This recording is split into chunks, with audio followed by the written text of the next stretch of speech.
la bu ñu jàllee ci poñ boobu nag danañu dugg ci présentation bu auteur bi di Serigne Ahmadou Mokhtar Mbacké di auteur les Cantiques de l'Aube publié aux éditions Artige waaye lu jiitu loolu dinaa joxaat Oustaz Modou Fall mu limaat lenn ci ay autorité ak ay kilifa yoo xam ne teewaat nañu fi lu jiitu ñuy wéyal programme bi Oustaz. jërëjëf monsieur Diop ñi ngi nuyuwaat ñëpp di leen ziyaare di leen tatagal di wax ne ñi jàngale ci école bii ak école bële nga xam ne fa la dongo yu jigéen yi nekk ñoom ñëpp teew nañ dañuy bañ a lim muy xaw a jël temps tuuti kon ñi ngi rafetlu seen teewaat ñoom ñëpp bu ko defee ñi ngi tatagal sëñ Abdoulaye Sylla moom parent d'élève la oustaz sëñ Xaadim Ñang sëriñ daara fale ci afe teew na fi sëñ Jaga Jong mooy délégué de quartier bi fii ci jannatu fi ñu nekk sëñ Xaadim Njaay moom it sëriñ daara la sëriñ Cheikh Ibrahima Mbacké teew na fi moo fi teewoon daaray suñu dox ji ci Daaru Tanzil ak jàkk ji nga xam ne mooy jàkk di sëñ Nourou Gueye ci nekk fii ci dend ak daara ji moom itam ñoom ñëpp teew nañ ñu man sëñ Bara Mbodj moom itam teew na kon ñu rafetlu seen teewaay te di leen tatagal te jox monsieur Diop mu wéyal incha allah. jërëjëf Oustaz Modou Fall kon dañuy rek dugg ci partie bi nga xam ne moom moo ñuy xamale ak Ahmadou Mokhtar Mbacké di auteuru les Cantiques de l'Aube donc comme ni ñu ko xamee wax naa sànq orientation bi nga xam ne moom la établissement Serigne Magaye Faty Ndiaye am di permettre élèves yi nga xam ne dañoo jiitu ci njàngum alquran ak diine ba matal ñu mën a dugg ci jàng français ak lim làmboo ci circuit boo xam ne dafay gaaw ca permettre leen aussi di ñu accuser davantage de retard ci seen cursus loolu moo waral établissement Serigne Magaye Faty Ndiaye di jàngale cycle primaire ci 3 ans et di def cycle moyen bi ci 2 ans lépp soo ko boolee mu tënku ci juróomi at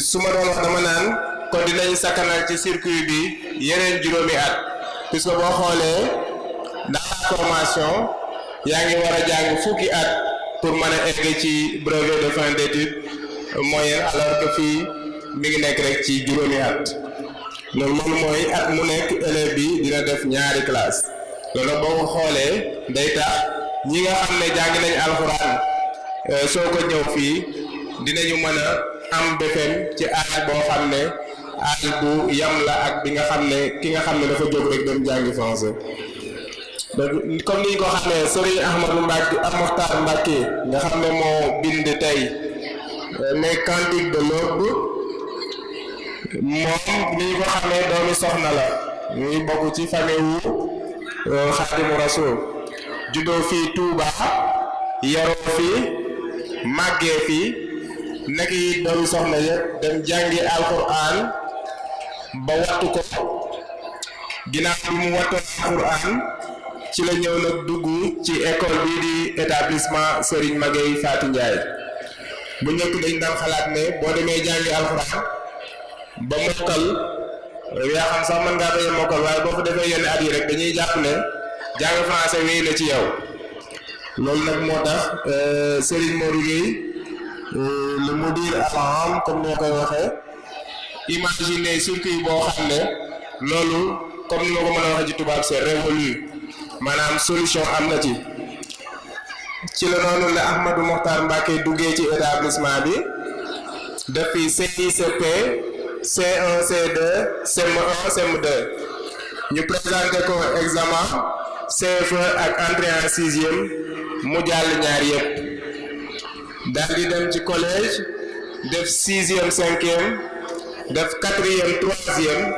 ñu présenté ko au brevet de fin d'études moyennes mu jàll au premier tour lu jiitu loolu nag ci bi mu nekkee 6e 5e ci la biraloon bëgg-bëggam ci bind ak topp xam-xam maanaam recherche naka noonu ci la daan bindee ay woy ci biir l'école bi léeg-léeg mu bind woy tatagal ci nit léeg-léeg mu bind woy sargal ci jàngalekat léeg-léeg mu bind woy sargal kilifay daara yi wala yu ni mel ginnaaw bi ci toujours ci année 6e 5e bi ci la ko dikkal xalaatu dajale ay bindam pour def ko téere maanaam recueil de poèmes ci kaw loolu lay jegeantewoo ak lenn ci ay jàngalekat yoo xam ne seen xam-xam màcc na ci wàllu wi ñu di ko ci xelal di ko ci accompagner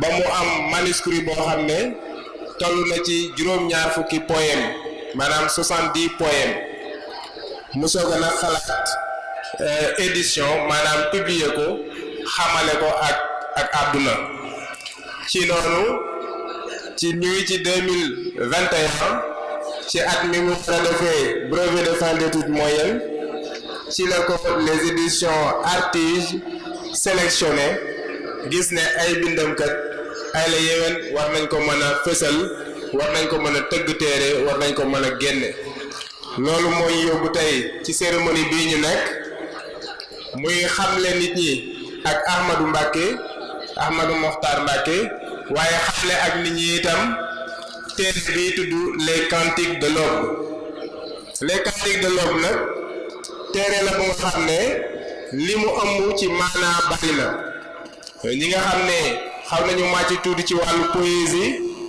dañu nangu ak man que ni poésie day langage boo xam ne day génn de l'ordinaire pour di dugg ci yeneen dimension yoo xam ne day yóbbu nit ki ci imagination di ko yóbbu ci yëg-yëg waaye nag nekk itam représentant wu problème loolu yëpp bu ñu xoolee préface bi nga xam ne l'inspecteur de l'éducation et de la formation monsieur Mamadou Ngom def na ko dinañ gis ni mu koy faram-fàccee ba thème bu nekk mu génne ko ci biir poème du ko ëmb léegi nii rek incha allah xam naa sax moom moo topp ci loolu dina introduire l'inspecteur de l'éducation et de la formation monsieur Mamadou Ngom moom mu def ci jàngat bu ndaw rek waaye loolu dañuy permettre rek mu introduire ñu le professeur Assane Ndiaye professeur Assane Ndiaye pour ñi ko miinul moom moo jël raayeeru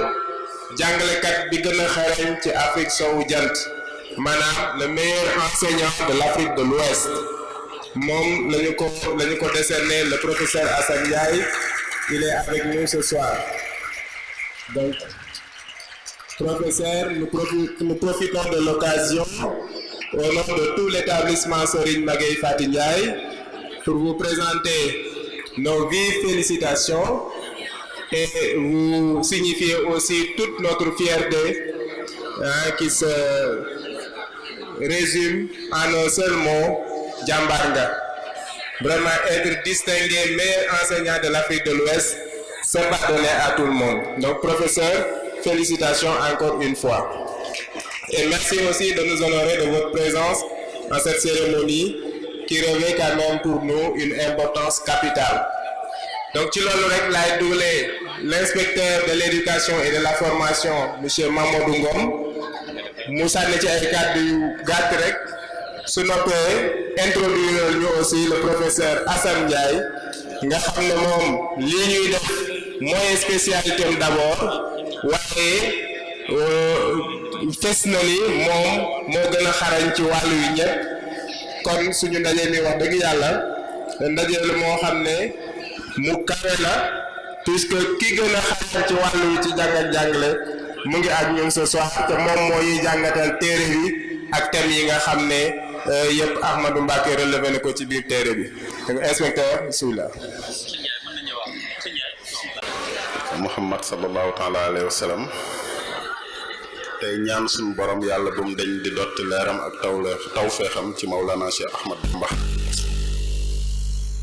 ginnaaw loolu ñu ngi nuyu mbooloo mi yépp di wax asalaamaaleykum wa rahmatullahi taala wa barakaatu di fésal suñ mbégte ci teew ci jataay bu mel nii ndax jataayu xam-xam la te xam-xam mooy lépp tedd ngay nit mu ngi ci xam-xam askan wu yëkkatiku ci xam-xam la yëkkatikoo askan wu des ginnaaw tamit ci desal xam-xam la dese ginnaaw ku bëgg xale teelal ca ndaw nga jëmbat ci moom xam-xam ak i teggin xeet woo bëgg mu jëm kanamit nañ teel a fonk xam-xam te teel koo jox ndaw ñi moo tax jataayu xam-xam di jataay bu am solo mbégte mi li ko lal mooy dama fi ñëw ci sama liggéey muy liggéey inspection yàlla daa dogal jàngalekat liñ gën a xaar ci moom mooy détecter talent mais bu ko détecter tamit mu fexe ba pousse ko mu jóg ñu bari nag Afrique dañuy étouffer ay talent dañuy gis ku nar a jóg ñu xaw ko masquer ba du feeñ yàlla dogal ma ñëw ci classe bi ñu présenté ma liggéeyu Ahmadou mooy chant bi xale yi doon chanté chant bi ku ko dégg di nga am loo yëg ñu ne ma moom moo ko bind xale yi présenté ma ko ñu wax ma contexte bi ñu ko bindee ma xam ni kii c'est un talent boo xamante ne bu caché la ñu wax ma ay projet am aussi muy projet yu noble may félicité bu baax ay jàngalekatam di félicité aussi ay waajuram mu bind livre bu am solo ci gàttal tudde ko les cantiques de l'aube les cantiques de l'aube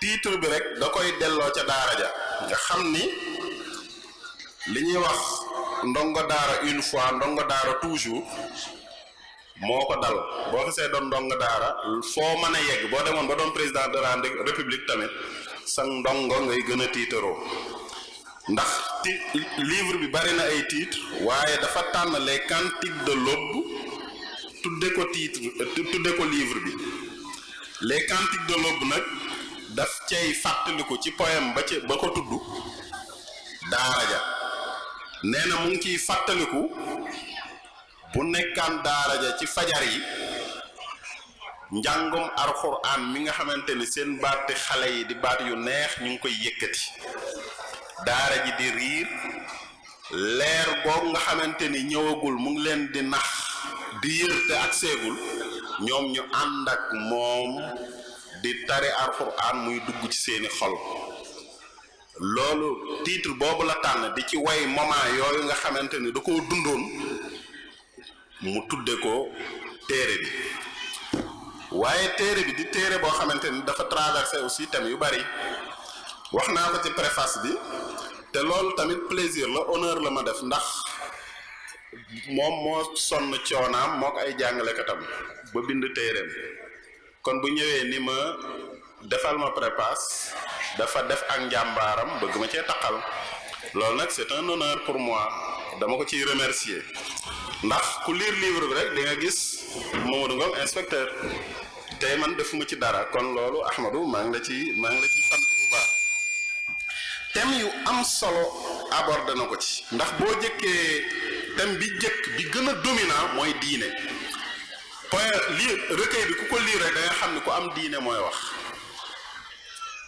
waaye da nga xam ne tamit ku am ab taalibe mooy wax ban poème moo ubbi téere bi Touba ban poème moo ko tëj la prière ça veut dire que mu ngi ko ubbee Touba di dëkk bu sell tëje ko julli fii mu ngi fiy tagg dëkk bi ak cofeel gu mu am ci dëkk bi ak màggaayu dëkk bi ca fin ba mu tëje ko julli muy jaamu yàlla day mel ni kon moom léppam jaamu yàlla la ci biir téere bi aussi yamoon ci di loolu mu abordé ci ay thème bu ñuy wax citoyenneté te yéen ñi jàng diine xam ngeen ni bëgg sa réew dafa bokk ci gëm yàlla boo xoolee bi mu paree ci Touba rek bi mu bindee Touba rek mu ngi ci teg benn poème tudde ko à mon armée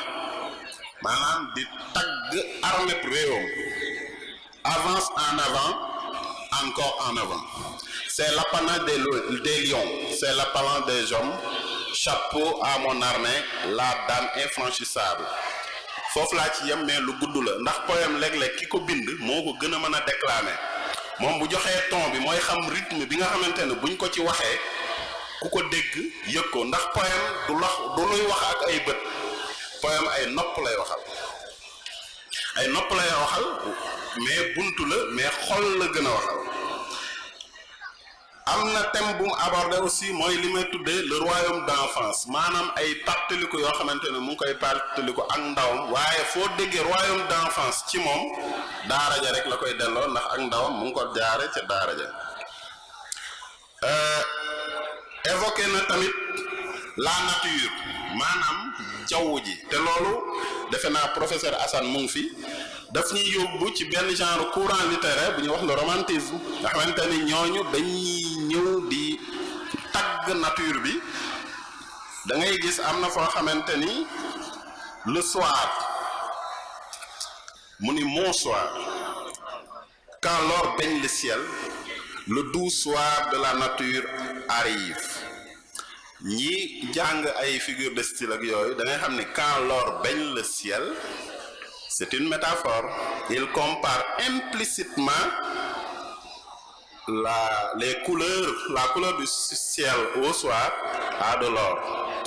te bi muy jàng loolu ñun ñëpp xam nañ ni au moins xamagul sax léeg-léeg figure de style boobu loolu moom laay wax ni ça ajoute un supplément de charme à son écrit maanaam loo xamante ni jàngagu ko war na ko jàng ca kanam moom daf koy def te xamul ni sax mu ngi koy def booy set loolu daf ci am solo lool boo xoolee le doux soir de la nature virgule arrive rejet mooy procédé enjambement nga xam ni kon démb bi ñu déggantee téléphone maa ngi koy wax ma ni ko ci kanam nag boo jàngee yow saa yoo gënee jàng di gën a xam yow li nga doon def te yaa ngi koy doon def mu neex lool am solo te yow bi nga koy def sax xëy na xamoo dëgg-dëggi da nga koy def c'est un poète intuitif ça veut dire que bon du ma ko catu quoi mais la poésie est dans son sang te loolu man damay dem ba gëm avec Ahmadou que on ne devient pas poète on est poète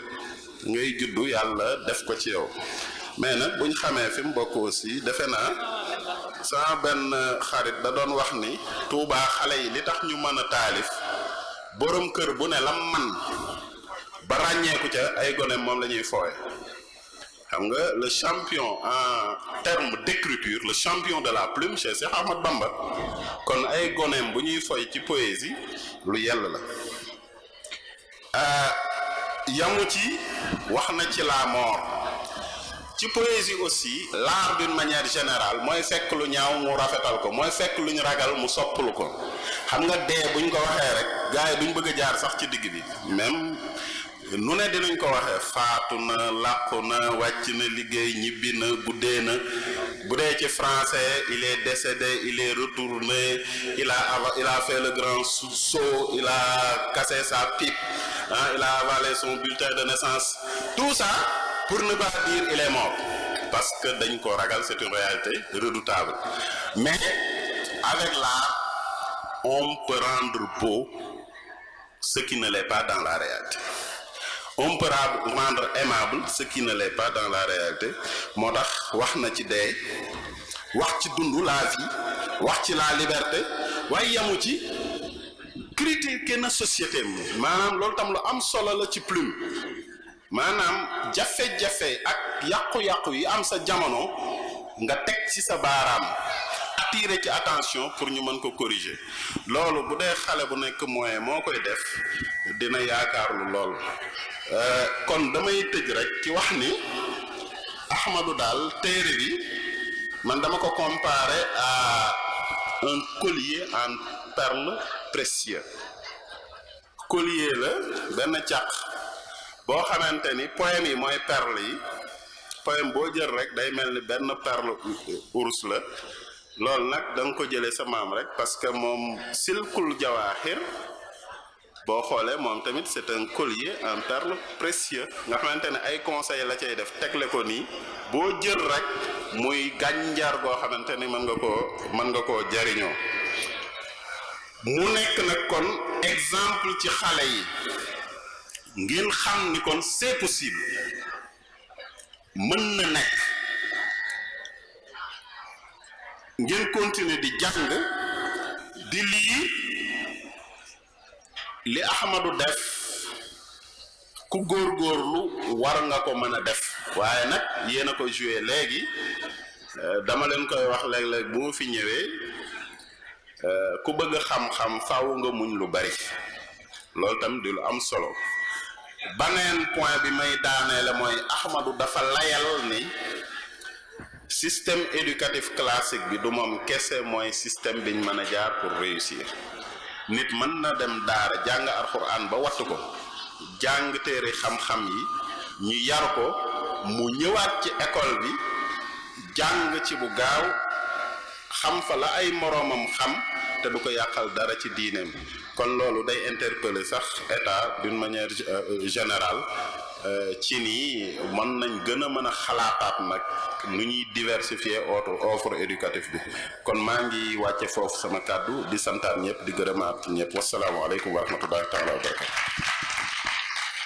Merci beaucoup inspecteur Mamadou Ngom.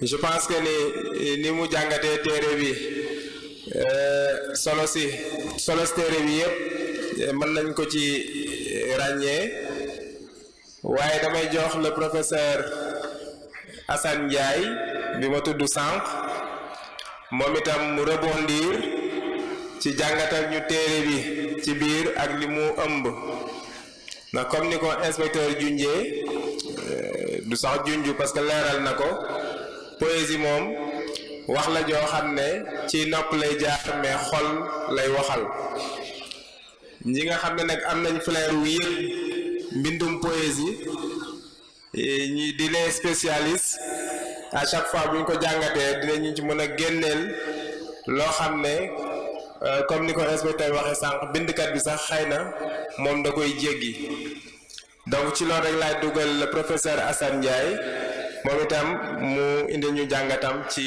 les cantiques de l'aube de Ahmadou Mokhtar Mbacké. Auzu billahi mina seytaani rajim bismillahi rahmaani rahim maa ngi nuyu ñu fi teew ñëpp di ko doore ci kilifa yu baax yi sëñ Cheikhouna ñu ngi lay ziyaare bu baax a baax muy sama wóllëre ndax dañoo daje ci ay jataay yu bëri yu mel ni macha allah muy borom xam-xam man naw xam-xamam lool macha allah di gërëm way jur yi fi toog yëpp rek di leen sant bu baax di gërëm ñi gunge sëñ Ahmadou di sant bu baax inspecteur Ngom ak jàngalekat yi nga xam ne ñoom ñoo ko jàppale ba tey mu mën a agsi fii sëriñ Ahmadou toutes mes félicitations pour avoir réalisé quelque chose de sublime. Tu es poète, je le confirme, parce que quand même ça a été un coup d'essai, mais c'est un coup de maître. La poésie n'est pas une chose facile. La poésie n'est pas une sinécure. La poésie est un acte de création individuelle sur le langage. La poésie est un travail sur les mots. Et Senghor l'a dit, la poésie, ce sont les paroles qui sortent du cœur pour pénétrer dans le cœur des autres, des paroles qui plaisent au cœur. Chateaubriand reprend la même chose. La poésie est un chant intérieur. Et tu as quand même, à travers ta plume, montré que tu es un talent à l'état pur. C'est très difficile d'écrire. C'est très difficile de faire un ouvrage. Jean-Paul Sartre l'a dit, écrire, c'est s'exposer. Écrire, c'est se dévoiler. Moi, je dirais qu'écrire, c'est faire sa activité face au public. L'acte d'écriture exige de la part du professionnel de la littérature du courage, de la volonté, mais aussi de la compétence. Mashallah, tous ces critères sont en vous. Rien que pour le titre, les cantiques de l'eau. Moi, je vais l'analyser autrement, inspecteur. C'est un signe fort pour montrer les débuts dans la poésie. Quand on dit cantique, cantique vient de latin canticum, cantus, qui veut dire chant. L'eau, c'est l'espoir. L'eau, c'est la naissance. L'eau, c'est la période pendant laquelle le coq chante. Ça veut dire qu'il vient de chanter. C'est un début. C'est un début. Tu es à l'aube de ta carrière et on veut voir les cantiques du jour. Le jour étant très long, ça veut dire que tu vas nous qualifier d'autres recueils, d'autres recueils, d'autres recueils, d'autres recueils.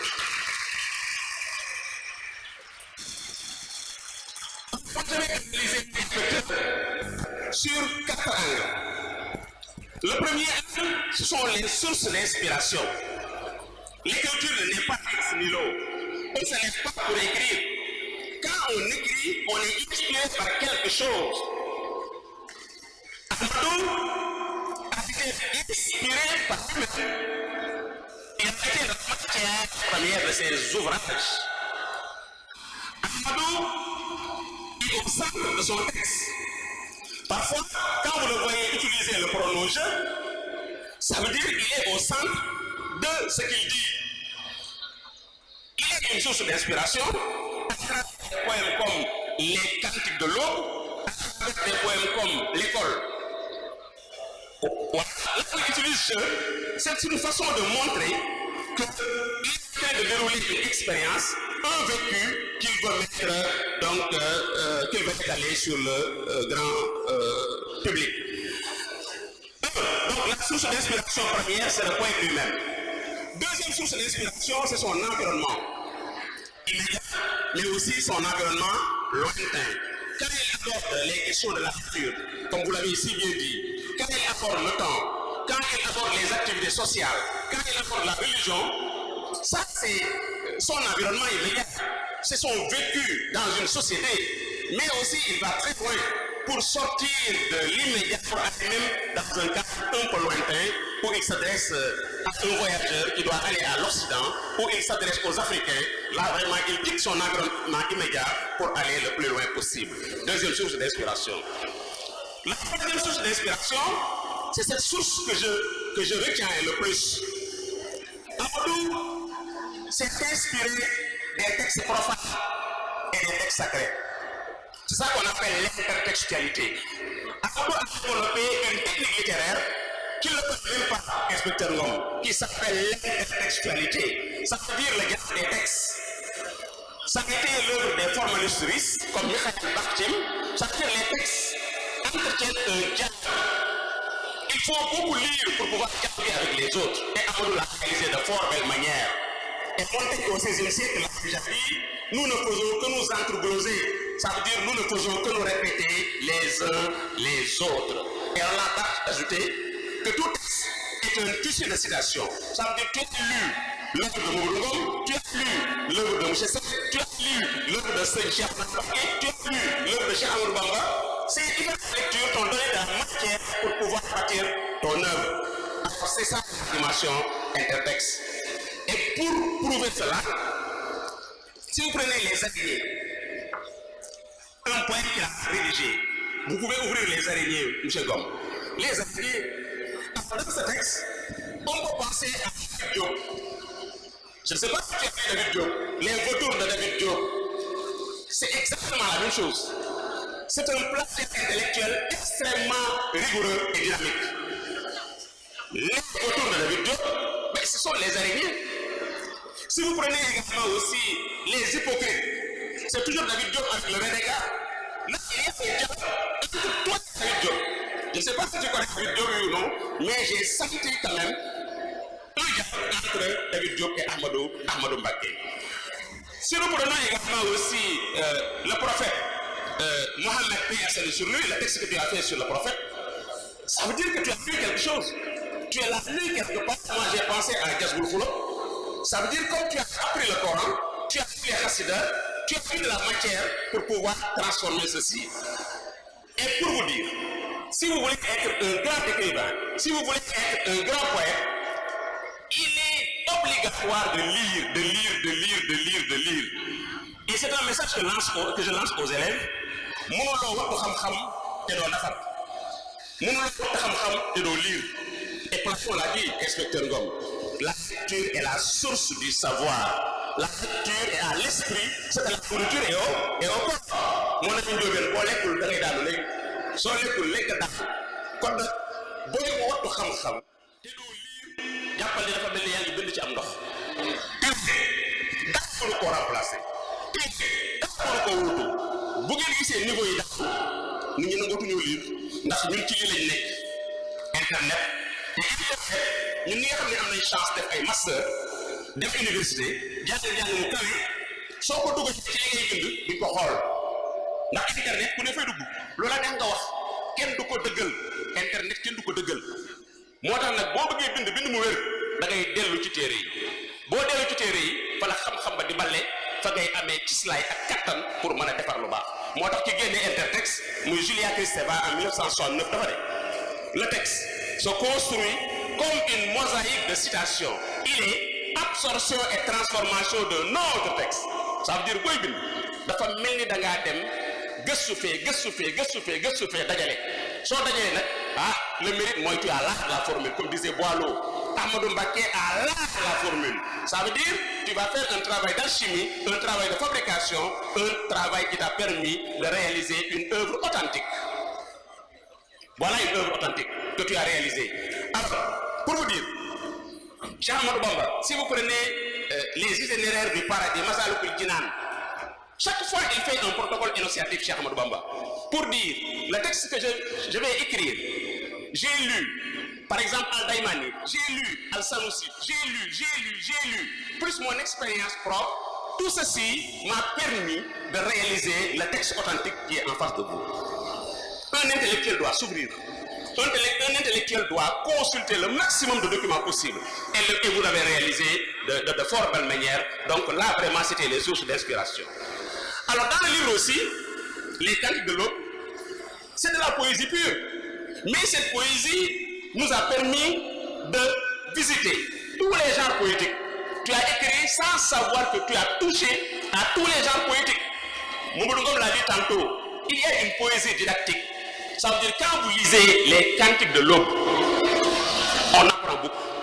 Il y a tellement d'informations sur le plan éducatif, sur le plan religieux. Vraiment, voilà un traité moral. Voilà un traité éducatif. Quand vous lisez, vous gagnez en expérience, vous gagnez en maturité et vous élargissez votre culture générale. Si vous prenez par exemple des poèmes comme l'école coranique, des poèmes comme les hommes attardés, vraiment le livre, tout ça c'est des informations que nous avons. La poésie aussi est épique. Une poésie épique c'est quoi? Une poésie dans laquelle tu vantes le mérite de quelqu'un. Alors il y a un poème qui s'appelle Cheikh Ahmadou Bamba. On a vu ce que tu as écrit sur Cheikh Ahmadou Bamba, tu valorises le guide, tu dis ce qu'il a fait, ça c'est une poésie épique.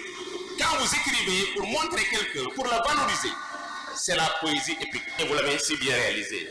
Une poésie lyrique, on l'a dit, quand tu évoques le soleil, quand tu évoques minuit, quand tu évoques l'hivernage, la lune, mais tu es un romantique pur et dur.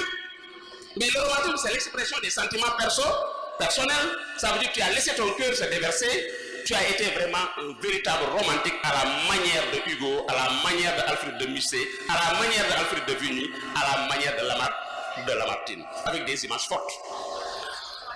La poésie aussi a été une poésie élégiaque. Tu as touché à l'élégie. L'élégie c'est quoi? C'est la mélancolie. Tu as évoqué la mort d'un ami, c'est Modou Fall. Ça, c'est l'élégie. Ça veut dire quand vous prenez votre plume pour pleurer sur quelqu'un avec qui vous aviez entretenu peut-être des relations proches, pour pleurer sur le sort de quelqu'un, vous êtes dans l'élégie. Et tu l'as réalisé de très fort belle manière aussi. Une poésie engagée. On ne peut pas écrire sans pour autant prendre en charge les préoccupations du peuple. Tu as été l'écho sonore de la population, tu t'es engagé et cet engagement a été réel. L'être à une jeunesse. C'est un engagement pur et dur. Ensuite, les alignés, les hypocrites, racisme. Tu as pris ta plume comme une épée. pour dénoncer les maux qui gangrènent la société. Là, tu as fait preuve de courage, tu as fait preuve vraiment de dynamisme pour montrer que tu es le fruit de ton temps. Tu dois être l'écho sonore des préoccupations du peuple. Tu dois être bouclier de ton peuple. Tu dois être sentinelle de ton peuple. Tu dois avoir un rôle d'avant-gardiste. Et tu l'as montré avec une poésie tellement engagée, une poésie militante, une poésie combattante. Je terminerai par la poésie mystique. Vous savez, l'écriture, c'est le verbe. Et le verbe, c'est Dieu. Et la poésie a des relents mystiques. Car la poésie revient sur des questions métaphysiques, comme la mort, sur des questions métaphysiques, comme la prière. Ce dernier poème où tu engages un dialogue avec le Tout-Puissant. Alors, quand on est dans cette dynamique, on est dans la poésie mystique. Ça veut dire le poète n'est pas n'importe qui. Il a le souffle divin et tu l'en as. Le poète a un troisième œil. Le poète a une autre oreille pour taquiner un grand poète qui avait dit. Troisième œil, autre oreille, montre que tu as un don que les autres n'ont pas. C'est une sensibilité très exacerbée, très pointue, qui te permet de dialoguer avec n'importe qui, de dialoguer avec Dieu. Et quand vous êtes dans ce dialogue, quand vous êtes dans cette communion avec Allah, vous développez une poésie mystique et tu l'as réalisée. Par rapport à la nature de ta poésie, la nature, qu'est-ce que j'entends par nature? Ça veut dire que tu as utilisé une poésie descriptive qui n'a rien à voir avec une poésie suggestive. La poésie suggestive, c'est une poésie hermétique, à la manière des symbolistes, à la manière des surréalistes, où on opère un dérèglement des sens, où celui qui lit le poème participe à la construction du sens. Toi, ta poésie, elle est fluide, ta poésie, elle est descriptive, ta poésie, elle est une poésie libérée, contrairement à cette poésie doctrinale, à cette poésie académique, à cette poésie classique, que les classiques nous ont presque servi pendant plus de 400 ans. Au départ, la poésie était normée, la poésie était codifiée. Pour écrire un poème, il fallait respecter un certain nombre de critères. Mais au 19e siècle, on a constaté que ces verrous ont sauté. Et toi, tu fais partie de cette mouvance qui ont fait sauter les verrous de la poésie.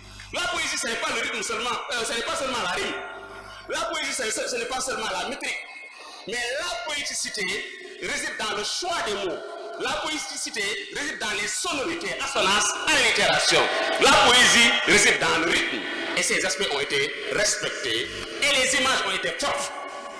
Les figures de style les mieux utilisées ici dans ce livre, c'est la métaphore. La métaphore donne la poéticité. Et tu l'as utilisée presque dans tout le livre. La comparaison aussi a été forte. La solitude, la nature, la fuite du temps, l'amitié, le royaume d'enfance, l'éducation, la jeunesse, le courage, la vérité, l'abnégation, le foyer coranique, la souffrance, que sais-je encore. Le crépuscule approche, donc je vais baisser la voix par respect à ce grand monsieur qui mérite des applaudissements nourris de la part du public. Voilà quelqu'un qu'il faut appuyer. Voilà quelqu'un qu'il faut accompagner. C'est un talent à l'état pur, machallah. Et ce que Ahmadou vient de réaliser doit vous inspirer vous aussi. Senghor a commencé à écrire sur les bancs du lycée. Sur les bancs du lycée, il a créé ses premiers poèmes. Je pense que Ahmadou a suivi donc les traces de Léopold Sédar Senghor.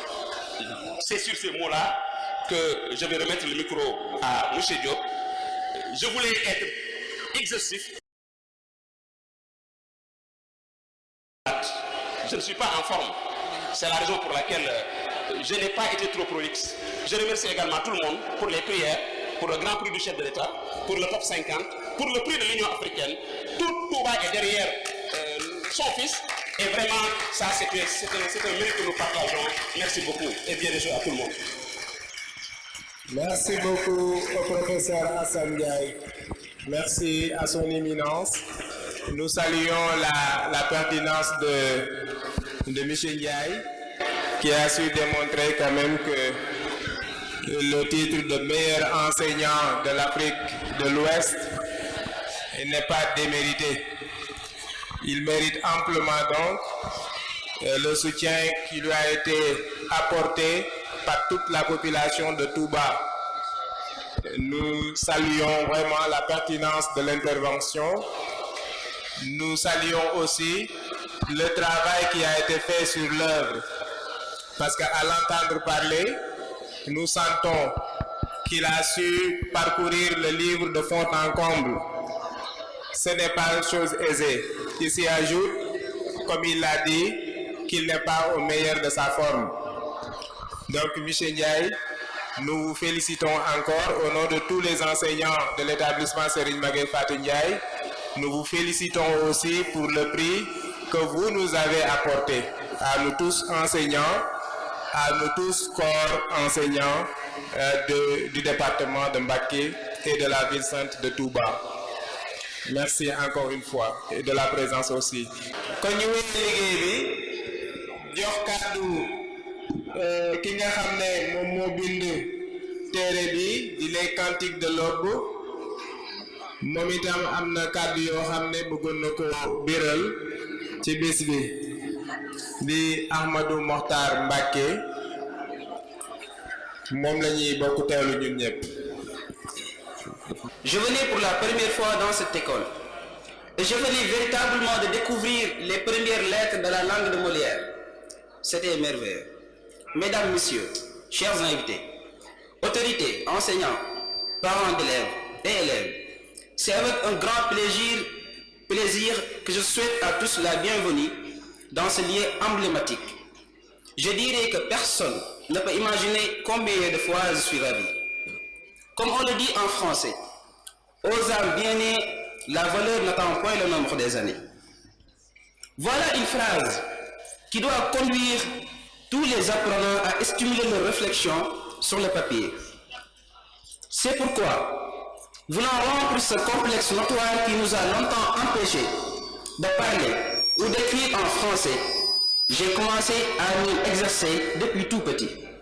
D'ailleurs, les Wolofs disent « Mbam Gatna waaye ci jur gi la bokk ». L'idée d'écrire les cantiques de l'aube est loin d'être un mythe, car je n'écrivais pas pour écrire, ni écrire pour plaisir. C'est ainsi que je renvoie à la page 73. Je n'écris pas, c'est le titre du poème. Je n'écris pas pour écrire, j'écris pour crier l'angoisse de mon cœur. Mes regards dans un monde qui souffre, mes sentiments dans l'ignominie de sa société inerte. Je n'écris pas pour briser la paix, j'écris pour interpréter la parole des souliers. J'écris pour essayer de donner regard à l'aveugle. Je n'écris pas pour créer des livres. J'écris pour dire le murmure de la nature. Je n'écris pas pour plaire à un lecteur, mais je lui dis le mérite et la vérité. Je n'écris pas pour faire peur à un lecteur, mais je l'instruis par la douceur de ma plume. Mesdames et messieurs, voilà les raisons qui me poussent le plus souvent à écrire des versets. Les cantiques de l'aube. Le titre est polysémique. Il est d'une part une chanson religieuse qui fuse de l'aube, où la jeunesse se baigne dans une torpeur inexprimable. Il est d'autre part une poésie éducatrice qui rajuste et en même temps remet notre société en tremble sur la voie de sa juste valeur. Il est également la voix de ceux qui n'ont point de parole. Ce florilège efface, à juste titre, les oppressions notoires contre les faibles et ouvre une grande porte pour la jeunesse. Je voudrais inviter tout le monde à aller écrire le savoir, peu importe l'âge qu'il a. Parce que le prophète sallallahu alayhi wa sallam a dit Talabul ilmi min al-mahdi ila al-lahd. L'apprentissage commence dès le berceau et ne s'arrête qu'à la mort. Autrement dit, il commence dès la naissance et ne s'arrête qu'à la mort. Permettez-moi enfin d'adresser ma haute reconnaissance à l'endroit de ceux qui, près de moyens, m'ont permis, à un moment ou un autre, de réaliser ce recueil. Je remercie Serigne Cheikhouna Mbacké Abdoul Wadoud par l'éducation qu'il a faite pour moi depuis tout petit. Je signifie ma haute gratitude à l'ensemble des professeurs de l'établissement qui m'ont soutenu et encouragé. Je remercie particulièrement M. Serigne Diop, mais aussi l'inspecteur Mamadou Ngom pour leur humilité et leur dévouement à rechercher avec l'amour de l'excellence dans la formation. À tous les enseignants de l'école Serigne Magaye Faty Ndiaye, je vous dédie ce poème. Installez-vous les rois sur les couronnes, marchez en avant à vos têtes, vous êtes l'honneur. J'écris des vers que chanteront demain les élèves qui viendront vous dire merci. Je vous acclame, vous, les écrits du savoir, vous les griots qui animent les lustres, les enseignants, nous vous chantons à jamais dans un rythme en prose qui est composé de merci. Nous savions votre témérité à l'épreuve, qui est votre noble apanage. Vous travaillez sans faille, ni faute, ni retard, sans que vous vouliez qu'on vous dise merci. Impossible cette pensée de ne pas vous dire merci. Vous les lumières qui nous éclairent les chemins, les lumières qui effacent l'ignorance, que les plumes résonnent et on écrit sur les feuilles les mots de merci. Nous vous étions les mains blanchies par les craies, en vous disant tendrement ces mots souples. Vous êtes bien, gentils, authentiques et humbles. Oh, nous disons à vous, merci beaucoup. Vous êtes les flambeaux des nations, qui forgent les fils de l'espoir. Rien ne vous touche, tant que nous sommes là, en vous aimant, vous chantant et en vous disant merci. Vous avez occupé déjà une place importante dans nos cœurs, une place qu'arrose notre joie éternelle, cette joie qui ne meurt car elle est franche, cette joie qui se traduit par de mille merci. Je remercie également M. Andy Gaye, directeur de l'établissement, pour son dévouement et sa fougue au travail de formateur. Au grand patriarche Serigne Modou Gueye, je compose aussi ces mots. À Serigne Modou Gueye, saint de vous qui voyez nos blancs, avec ses yeux de compassion pour nos erreurs. Malgré nos erreurs ciblées et scandaleuses, vous êtes l'homme absolu que je n'ai jamais connu. Énigmatique, ton envergure dans la voie du salut. Tu n'acceptes jamais les dérives vers le Satan. Je pense que tu es plus idéal des religieux qui nous éclairent le chemin et qui nous amènent au paradis. Regorgeant de l'esplendeur, ton cœur immaculé, je sais bien que Dieu exauce tes prières, car il t'aime, toi le sophiste, toi qui murmures sans cesse les mots du Seigneur. Image de mansuétude, c'est ce que tu nous montres. La bonté envahit ton cœur sans que tu ne le saches. Tu es humble, magnanime, autant que de qualité que le bon Dieu t'a doté. Gage qui embellit le mondialisme.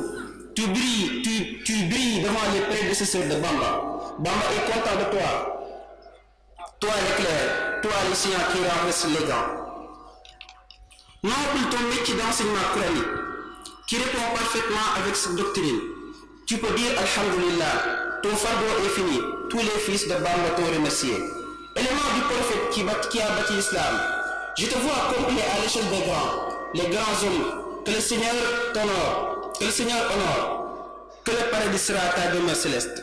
Marquant ton air qui aggrave nos mémoires, ton ombre fraîche nous procure un repos. Ce quinquennat est plein de sagesse et d'amour, il nous fera à jamais un plaisir infini. Or qui scintille sur les soleils de merveille et qui étonne toute lumière, nous sommes fiers de toi, toi le nectar, toi l'océan des éclats où je baigne. Dans cette poésie si modeste, j'essaie de dire mes sentiments les plus profonds, sur toi l'irrésistible, que je donne la couronne des hommes qui tiennent les flambeaux du savoir.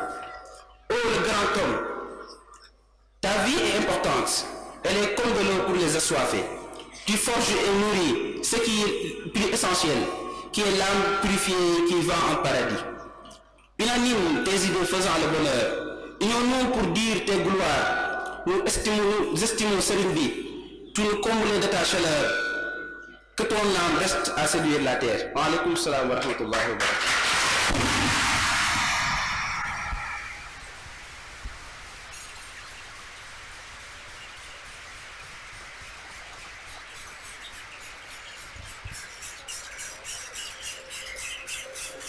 Merci beaucoup. Merci beaucoup à